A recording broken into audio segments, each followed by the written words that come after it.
Hello friends, कैसे हैं आप सब? बढ़िया। चलिए, आज से हम नया चैप्टर शुरू करने जा रहे हैं, नया टॉपिक शुरू करने जा रहे हैं। काफी इंपॉर्टेंट टॉपिक है, differential equations of first order higher degrees. अर्थात इस चैप्टर में हम ऐसे डिफरेंशियल इक्वेशंस के बारे में पढ़ेंगे जो रहेंगे तो फर्स्ट ऑर्डर के, किंतु हायर डिग्रीज के रहेंगे। यानी कि आपको दिखेगा तो d Y by D x first order, अर्थात आपको ये नहीं दिखेगा, ठीक है, आपको ये दिखेगा, परंतु इसके डिग्रीज बड़ी रहेंगी, जैसे 2 घात, 5 घात, 10 घात, यानी डिग्रीज हायर रहेंगे, किंतु रहेंगे वो डिफरेंशियल इक्वेशन फर्स्ट ऑर्डर के ही। ठीक है, तो अब ऐसी स्थिति में दोस्तों, जब कभी हम आगे डिफरेंशियल इक्वेशन को सॉल्व करेंगे तो बार बार D Y by D X के पावर में कभी मतलब बड़ी बड़ी पावर्स हमको लिखनी पड़ेगी। तो हम लिखने की मेहनत को सरल बनाने के लिए हम आगे चल करके आज से एक सिंबल यूज कर रहे हैं। तो d Y by D x को हम कहेंगे पी। तो जहां कहीं भी जैसे आपको पी दिख रहा है ना, समझ लीजिए वो कौन है, d Y by D x है। ठीक है, ताकि हमको समीकरण को लिखते समझते सरल बने। ठीक है, तो इस बात को आप लोग हमेशा ध्यान रखिएगा कि d Y by D x का अर्थ यहाँ पे कौन रहेगा, पी रहेगा। एक और खास बात, यहाँ पर हमने सबसे पहला लिखा है इक्वेशंस सॉल्वेबल फॉर पी, यानी ऐसे समीकरणों के बारे में हम सबसे पहले बात करने जा रहे हैं जिन समीकरणों को पी के लिए हल किया जा सके, यानी जिनमें पी को आप अलग थलग प्राप्त कर सकें, बाकी चीजें इस तरफ हो और फिर आप उसको सरलता से सॉल्व कर सकें। तो ऐसे इक्वेशंस दोस्तों या तो पी के पॉलिनोमियल के रूप में रहेंगे या फिर उस रूप में रहेंगे जिसमें आप पी की वैल्यू अलग से निकाल सके, उसके बाद तुरंत आप इंटीग्रेट करके उसका सॉल्यूशन निकाल सकें। वैसे इस चैप्टर में हमें और भी अनेक प्रकार के डिफरेंशियल इक्वेशंस के बारे में पढ़ना है। जैसे ये इक्वेशन सॉल्वेबल फॉर पी है, तो इसके बाद हम पढ़ेंगे इक्वेशन सॉल्वेबल फॉर वाई, अर्थात ऐसे समीकरण जिन्हें वाई के लिए हल किया जा सके। फिर हम पढ़ेंगे इक्वेशन सॉल्वेबल फॉर एक्स। फिर हम पढ़ेंगे equations with one variable missing, यानी ऐसे इक्वेशंस को हम पढ़ेंगे जिसमें एक वेरिएबल छूटा हुआ हो, यानी एक वेरिएबल गायब हो। ठीक है, अब हमारे पास कितने वेरिएबल हो गए? तो आप कहेंगे सर हमारे पास तो 2 ही वेरिएबल है, एक्स और वाई। हाँ, किंतु अब आप एक और शामिल कर लीजिए पी के रूप में। ठीक है, पी कौन है? D Y by D x. तो इसको भी आप हमेशा ध्यान में रखिएगा। तो आगे चल करके हम एक और भी फॉर्म पढ़ेंगे जिसको हम कहेंगे क्लेरेट्स रूप के समीकरण, यानी क्लेरेट्स फॉर्म के इक्वेशन। तो वो भी हमको पढ़ना है। तो बहुत ही मजेदार चीजें होने वाली है और अलग अलग वैरायटी के डिफरेंशियल इक्वेशन आप पढ़ने वाले दोस्तों, आपको बहुत अच्छे से समझ में आएगा और बहुत मजा आ जाएगा। बहुत इंटरेस्टिंग टॉपिक है ये, तो अच्छे से समझिएगा, ध्यान से समझिएगा। तो आज का जो हमारा टॉपिक है वो है इक्वेशंस सॉल्वेबल फॉर पी। तो उसके कुछ क्वेश्चंस हमने लिख रखे हैं। तो इसमें हालांकि मुझे आपको पहले मेथड क्या होता है इसको वो समझाना चाहिए, फिर मैंने ये सोचा कि मैं सवालों को समझाते समझाते ही मैं आपको मेथड की जो क्रिया विधि, जो उसका वर्किंग रूल है, वो आपको समझाता चलूंगा, तो आपको ज्यादा अच्छे से समझ में आएगा, क्योंकि सवाल बनता जाएगा तो दोनों काम एक साथ होगा, सवाल भी बनेगा और मेथड भी आपको समझ में आता जाएगा। तो बाकी के सवाल आप एकदम सरलता से बना सकते हैं दोस्तों। तो चलिए जल्दी से हम सवालों को बनाना शुरू करते हैं।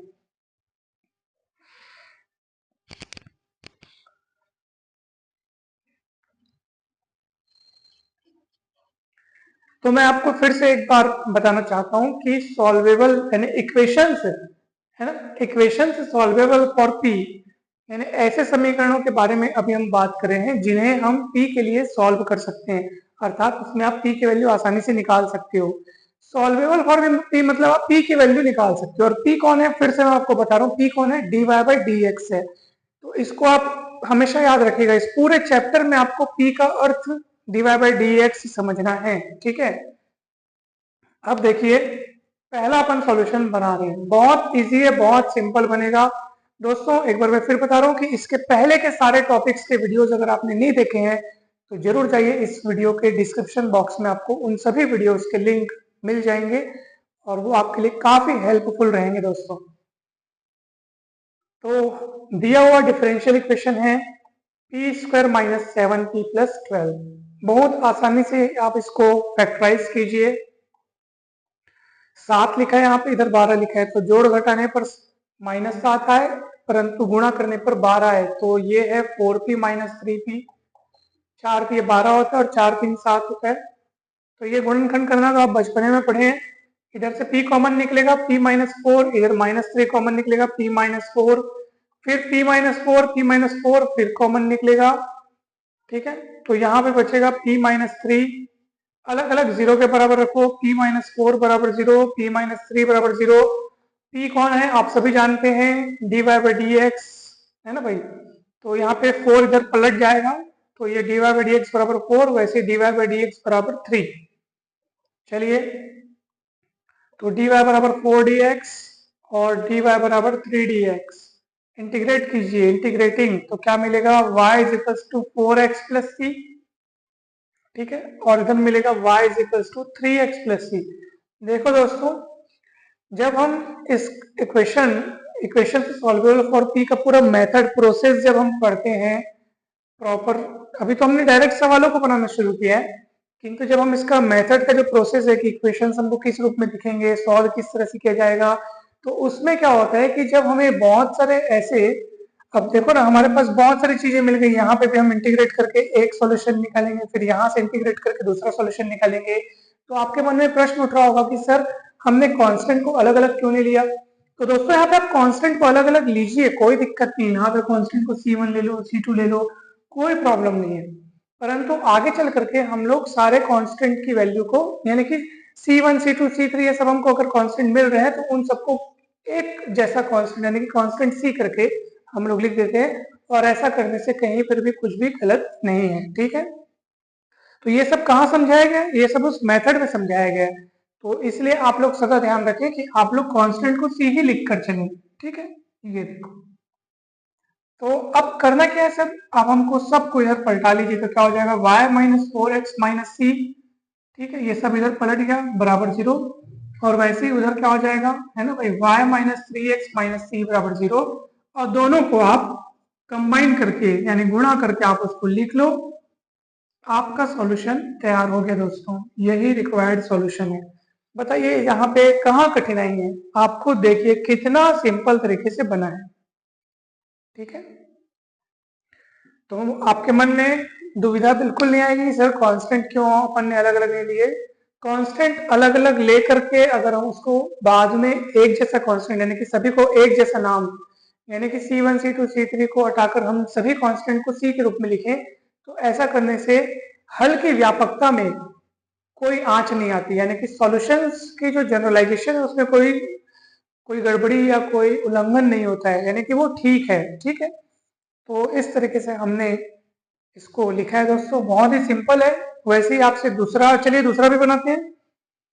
तो कुछ भी नहीं है, वो भी पॉलिनोमियल के फॉर्म में। तो मैंने आपको बताया कि इक्वेशंस सॉल्वेबल फॉर पी में आपको या तो ऐसे इक्वेशंस मिलेंगे जो आपको पी में पॉलिनोमियल के रूप में दिखेंगे, या फिर ऐसे दिखेंगे इक्वेशंस जिसमें आप p को आसानी से डिटरमाइन, मतलब p को अकेला रख सकते हो, बाकी बची कुछ ही चीजों को आप दूसरे पक्ष में बराबर के उस पर आप पलटा सकते हो, और p अकेला अलग थलग बच जाएगा। और p का मतलब कौन है, dy/dx। जब p अकेला अलग थलग बच जाएगा और p का मतलब dy/dx, और तब तुरंत फिर इंटीग्रेट कीजिए और आंसर लाइए दोस्तों। तो बहुत ही सिंपल है, ठीक है।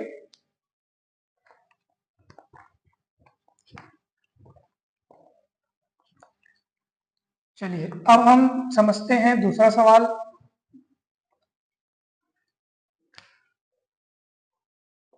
तो दूसरा में आप देखो, दिया हुआ डिफरेंशियल इक्वेशन आपको p² plus 2py cot x minus y² बराबर 0। तो भैया आप देखो, ये p में एक पॉलिनोमियल है, क्वाड्रेटिक पॉलिनोमियल, और क्वाड्रेटिक पॉलिनोमियल का, ठीक है, पॉलिनोमियल इक्वल टू 0 मतलब एक इक्वेशन है, क्वाड्रेटिक इक्वेशन, ठीक है। जब ऐसे नहीं लिखा रहता ना तो एक क्वाड्रेटिक पॉलिनोमियल हुआ, अब ये बन गया क्वाड्रेटिक इक्वेशन। तो दोस्तों ऐसी स्थिति में आपने क्वाड्रेटिक इक्वेशन सॉल्व करने का मेथड बचपन में पढ़ लिया था, कक्षा 9वीं या 10वीं में। तो क्या मेथड था वो, तो आप उसको याद कीजिए, ax² plus bx plus c बराबर 0। तो x की वैल्यू होती है -b plus minus √b² minus 4ac upon 2a। Shridharacharya formula के नाम से ये बहुत फेमस है।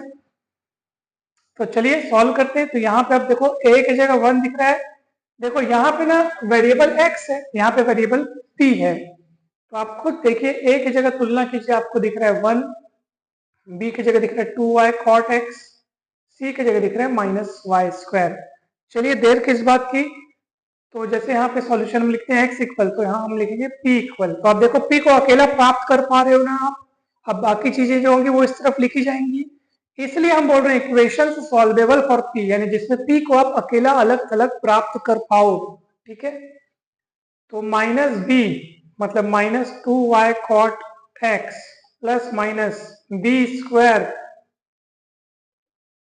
-4ac में खुद -y² तो प्लस हो जाएगा दोस्तों, अपॉन 2a, a की वैल्यू 1 है,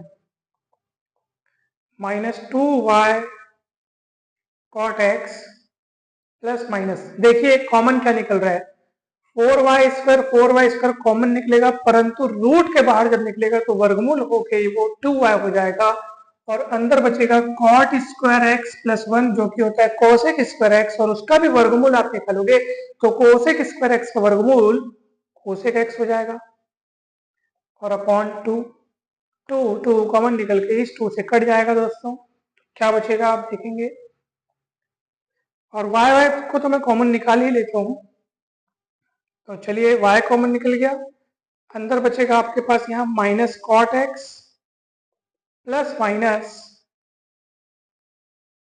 y कॉमन निकल गया, 2 कॉमन निकल के कट चुका, cosec x बस बचे, ये देखिए। अब एक बार प्लस लेंगे और एक बार माइनस लेंगे तो उस हिसाब से हमको p की दो वैल्यूज मिल जाएगी। तो अगर अपन प्लस लेते हैं दोस्तों तो p का मान क्या मिलेगा बताइए, प्लस लेने पर हमको मिलेगा y, ठीक है, यहां से प्लस लूंगा तो प्लस कोसेक एक्स को मैं पहले लिख लेता हूँ, cosec x minus cot x. ठीक है, अगर मैं माइनस लेता, अगर मैं माइनस लूं तो माइनस माइनस दोनों में रहेगा और कॉमन निकल जाएगा दोस्तों, तो y हो जाएगा cot x plus cosec x. चलिए अभी कहानी तो अब आगे बढ़ेगी, ये तो p है ना सर, हमने p के लिए सॉल्व किया था, p को अकेला किया, परंतु अभी काम हुआ थोड़ी है, ये p कौन है, ये तो dy बाई डी एक्स है। अभी आप dy बाई डी एक्स है, इसका मतलब डिफरेंशियल इक्वेशन सॉल्व करना बाकी है अभी। आप जब तक ये d नाम से मुक्त नहीं होते, अब dy बाई डी एक्स मतलब डिफरेंशियल कोफिशिएंट वहां तो अभी भी जिंदा है ना, तो डिफरेंशियल इक्वेशन सॉल्व नहीं हुआ है, वो सरलीकृत हुआ है अर्थात सिंप्लीफाइड हुआ है, अभी तो इंटीग्रेट करना बाकी है, जब तक आप इंटीग्रेट नहीं करेंगे तो सॉल्व कैसे होगा। ठीक है, तो वास्तव में दोस्तों ये जो p है ना वो कौन है, dy बाई डी एक्स है दोस्तों। तो पहले मैं प्लस चिन्ह वाला जो मुझे मिला उसको मैं ले करके आगे बढ़ता हूं, तो p इज इक्वल टू इतना, और p मतलब कौन है आप सभी को पता है, dy by D x is equal to y, ठीक है, ब्रैकेट में है cosec x minus cot x, ये ऐसा।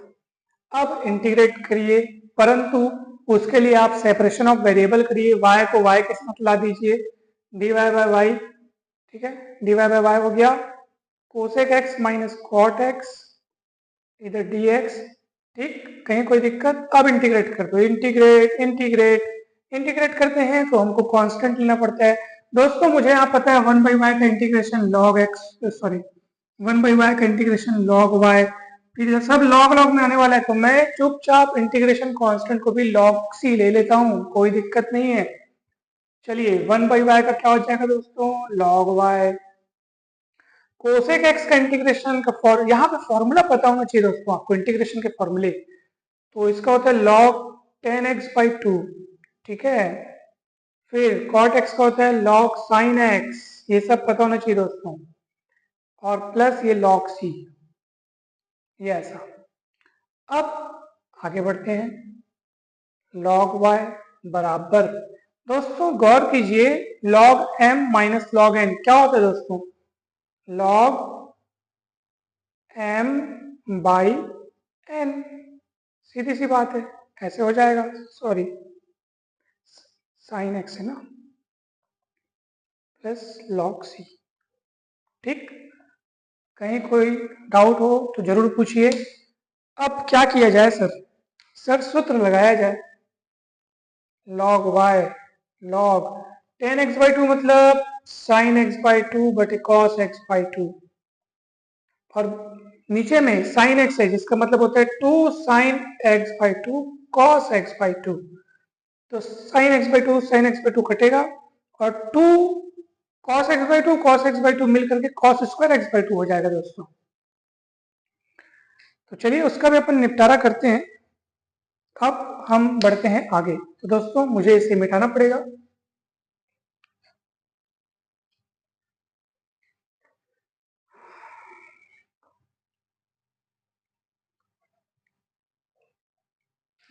अब देखते हैं क्या मिलेगा। तो ये हो जाएगा आपके पास log y बराबर, तो नीचे देखो ध्यान से 2 है और cos x by 2 cos x by 2 गुणा होकर cos स्क्वायर x बाई 2 यानी कि कुल मिला के 2 cos स्क्वायर x बाई 2। और वास्तव में आप गौर करेंगे तो ये फॉर्मूला है 1 प्लस कॉस एक्स का, यानी ये log 1 upon 1 plus cos x है।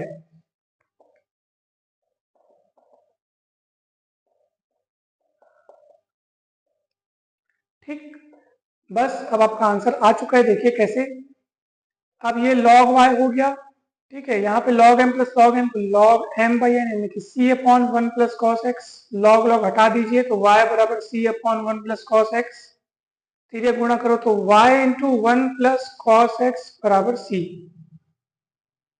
ठीक, कहीं पर भी कोई डाउट है तो जरूर पूछिएगा दोस्तों।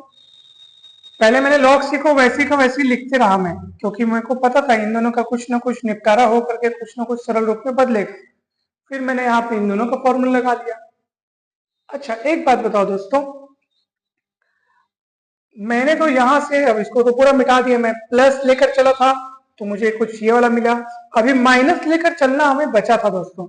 अगर आप माइनस लेकर चलते हैं, मैं आप लिखूंगा इसी प्रकार यदि हम माइनस लेकर चलते हैं, यहाँ पे दो चिन्हों की बात हमने की थी, प्लस पर और माइनस पर, तो प्लस पर लेकर चले तो ये सॉल्यूशन मिला। ऐसे ही अगर माइनस लेकर चलते तो हमें मिलता है, देखो ना यहाँ पे प्लस मिल रहा है, वैसे आप खुद सॉल्व करके देखिएगा आपको मिलेगा। जैसे यहाँ पे क्या मिल रहा है, y into 1 plus cos x बराबर सी, वहां मिलेगा y into 1 minus cos x बराबर सी। तो अब इस सॉल्यूशन और इस सॉल्यूशन को कंबाइन करके लिखना है आपको। तो आप क्या लिखेंगे, y इंटू 1 प्लस माइनस लिखेगा, क्योंकि सेम सेम प्राप्त हो रहा है, बस चिन्ह का फर्क हो रहा है। तो दोनों को कंबाइन करने के लिए प्लस माइनस कॉस एक्स बराबर सी, और यही आपका रिक्वायर्ड सॉल्यूशन है, अभिष्ट हल है। तो दोस्तों इस तरह से आपको बनाना है।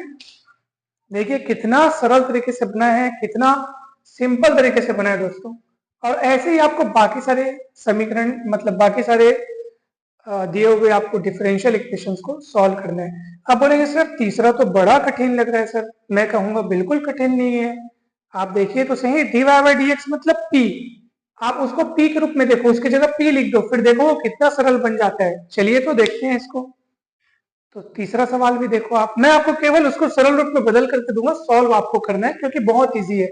जब ये दोनों सवाल आपने समझ लिए तो फिर तीसरा तो फिर आप खुद ही बना लोगे, तीसरा बना लोगे, चौथा बना लोगे, और बुक में और भी सारे क्वेश्चंस दिए उन सबको बना लोगे, विश्वास तो रखिए। तो चलिए आप देखो dy बाई डी एक्स की जगह p लिखते चलो और उस इक्वेशन को देखो, एक्स स्क्वायर पी स्क्वायर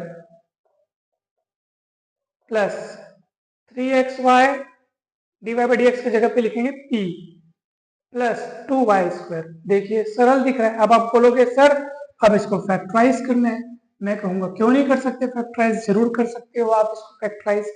आप देखो तो सही, यहाँ पे क्या लिखा हुआ है, ये लिखा है 2y स्क्वायर, ठीक है 2y स्क्वायर लिखा है, और यहाँ पे p स्क्वायर के सामने है x स्क्वायर, अर्थात 2y स्क्वायर x स्क्वायर, और यहाँ पे लिखा है 3xy। अब 3xy को ऐसे दो भागों में तोड़ो जिन भागों का गुणा करने पर 2y स्क्वायर एक्स स्क्वायर आ जाए। क्यों? क्योंकि ये कांस्टेंट टर्म, देखो अब बोलोगे सर कांस्टेंट टर्म थोड़ी है, तो दोस्तों मैं तुलना कर रहा हूं उससे, किससे तुलना कर रहा हूं, A X square plus B X plus C बराबर 0। तो जैसे वहां सी कांस्टेंट रहता था ना, उसके स्थान पर मुझे 2y स्क्वायर दिख रहा है, ठीक है, मैं उस वे में बोल रहा हूँ। है तो वैसे y वेरिएबल ना भाई, सबके सब वेरिएबल है, x p x y p y, ये सब वेरिएबल है, कांस्टेंट यहाँ पे केवल 3 2 है। परंतु आप इससे तुलना कीजिए तो c की जगह कौन दिख रहा है, 2y स्क्वायर, तो मैंने यहाँ पे लिखा 2y स्क्वायर। फिर a की जगह कौन दिख रहा है, तो यहाँ पे देखो ना एक्स स्क्वायर की जगह पे पी स्क्वायर, एक्स स्क्वायर की जगह पे पी स्क्वायर, और a के स्थान पर दिख रहा है एक्स स्क्वायर। ये क्वाड्रेटिक इक्वेशन पी में क्वाड्रेटिक इक्वेशन है, इसलिए बाकी लोगों को मैंने एबीसी कांस्टेंट के रूप में देखने की कोशिश में कर रहा हूं। ठीक है, तो नियम तो यही कहता है सर कि सर ये जो ए और सी है ना उसको पहले आप गुणा करो, उसके बाद ये जो बी दिख रहा है उसको ऐसे भागों में तोड़ो कि जिन भागों का गुणा करने से ये एसी के बराबर हो जाए। ये नियम होता है दोस्तों, इसीलिए मैंने 2y² और x² को पहले लिखा, उसके बाद 3xy को मैं इसे तोड़ना चाहता हूँ, तो ये आराम से मुझे मिल रहा है 2xy प्लस xy, जो जुड़ करके 3xy हो जाएगा और दोनों को गुणा करोगे तो ये आ जाएगा।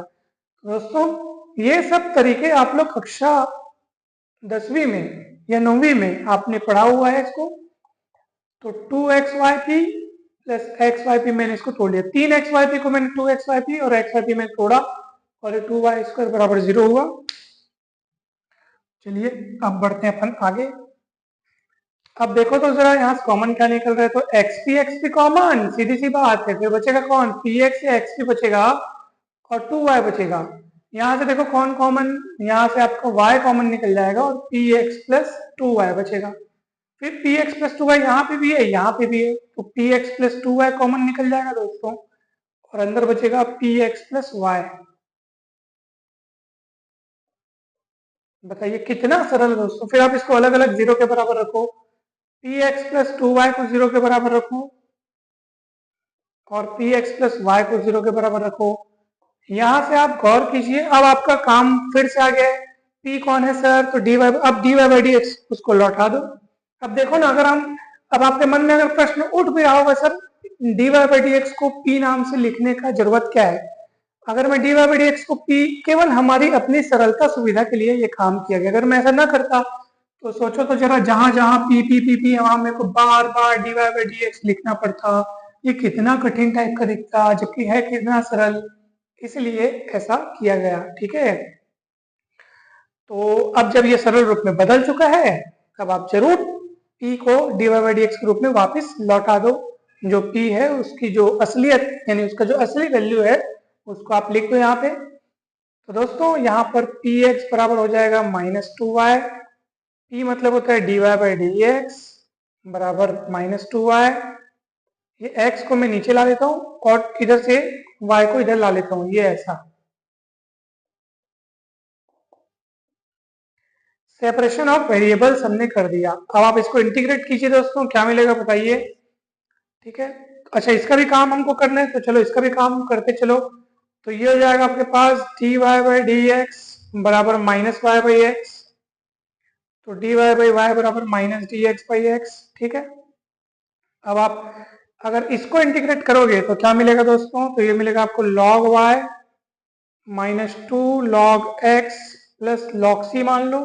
ठीक है, कांस्टेंट रूप में log c मैंने ले लिया, ये -2 पावर में चढ़ जाएगा, log के नियम से आप जानते हो, x के पावर में -2 मतलब 1/x², तो y बराबर आपको मिलेगा c/x² या y(x² - c) बराबर 0। ये एक सॉल्यूशन हुआ यहाँ, जो कि इसको आगे बढ़ाने से मिला।